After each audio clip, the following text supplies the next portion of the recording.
Hi అందరికీ. ఇవాళ మేము పడిన తంటాలేంటో చూద్దాం రండి. వెల్కమ్ టు అమ్మ వంట నా తంట. ఇవాళ వర్షం పడుతుంది బయట. సరే ఆ అమ్మతో మాట్లాడదామని చెప్పి వెళ్ళేసరికి మా తమ్ముడేమో స్వీట్ చేయమంటున్నాడు. నేనేమో అమ్మ స్వీట్ కాదమ్మా పునుగులేసుకుందాం అంటున్నా. మా అమ్మ మా ఇద్దరి గోల విని విని విని విని ఈ 2 కాదు 2 కలిపి ఒకటి చేస్తారా అని చెప్పి తీసుకెళ్ళింది. అదేంటో చూద్దాం పదండి. పునుగులు, స్వీట్స్ కలిపి వంటకమా? అదేంటా అనుకుంటున్నాం కదా! అదేంటో కాదంటండి. పులి బొంగరాలతో పూర్ణమంట. అదెలా చేస్తామో చూద్దామా? అమ్మ మాకు చెప్తావా? ఓ తప్పకుండా చేస్తాను. నువ్వు కూడా చూసి నేర్చుకుందుగాని రా. సరేమా. ఎలా చేయాలో చూసేద్దాం. ఒక కప్పులో పచ్చెనగపప్పు, ఇంకొక కప్పులో బెల్లం తీసుకొని, ఈ తీసుకున్న పచ్చెనగపప్పుని చక్కగా ఒక గిన్నెలో వేసుకొని శుభ్రంగా కడిగి ఒక 5 గంటల పాటు నానబెట్టుకోవాలి.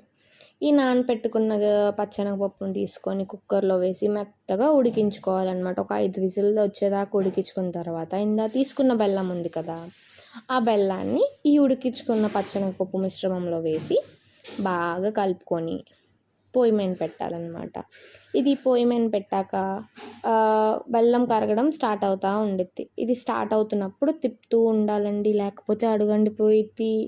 మాడిపోయిన టేస్ట్తో వండితే బాగోదు కదా, అందుకని చెప్పి మెల్లగా కొద్దిగా ఓపికతో అలా తిప్పుతూ ఉండి దాంట్లో 2 యాలక్కాయలు దంచి వేసుకుంటే సువాసన అద్భుతంగా ఉండిద్ది. దీన్ని కొద్దిగా టేస్ట్ పెంచడానికి మనం ఏం చేస్తాం, ఎండు కొబ్బరి తురుమును కూడా వేసి కలిపేసుకొని చక్కగా చల్లారాక ఉండలు చేసుకోవాలి. ఈ ఉండలు ఇలా తింటే ఉంటుందండి, ఆహాహా.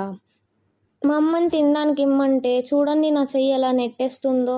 ఇవ్వను కూడా ఇవ్వరా తినడానికి.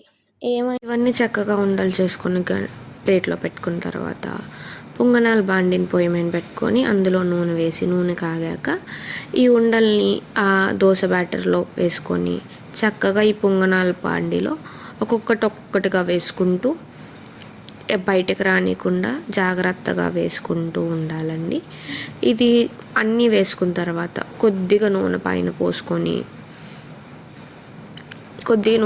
పోసుకొని అవి అటువైపు కాగాయి అని తెలిసాక చక్కగా ఒకదాని తర్వాత ఒకటి అన్నీ తిప్పుకొని రెండో వైపు కూడా ఫుల్గా కాల్చుకోవాలి. ఈ రెండో వైపు కూడా ఫుల్గా కాల్చుకున్న తర్వాత కొద్దిగా టైం పట్టిద్ది కానీ అండి చాలా ఈజీ ఉంటుంది. ఎంత టేస్ట్ ఉండిద్దో తిన్నాక మీరే అంటారు, ఈ పూర్ణాలు ఇలా కూడా చేసుకోవచ్చా. మనం పూర్ణాలు చేసుకోవాలంటే 1 కేజీ నూనె తెచ్చి అవన్నీ చేసుకుంటాం కదా, దీంట్లో అయితే సింపుల్గా కొద్దిగా నూనెతో మొత్తం అయిపోయిద్ది అన్నమాట. ఇలా 2 వైపులు ఫుల్గా కాల్చుకొని ఒక బౌల్లో సర్వ్ చేసుకొని తింటే ఉండిద్ది. అబ్బాబ్బాబ్బాబ్బా సూపర్ అన్నమాట. అలా ఉండిద్ది. చూసారుగా ఎలా ఉన్నాయి. ఇది మీ ఇంట్లో ట్రై చేసి ఎలా వచ్చిందో కామెంట్ చేయండి. Like, share and subscribe to అమ్మ వంట నా తంట.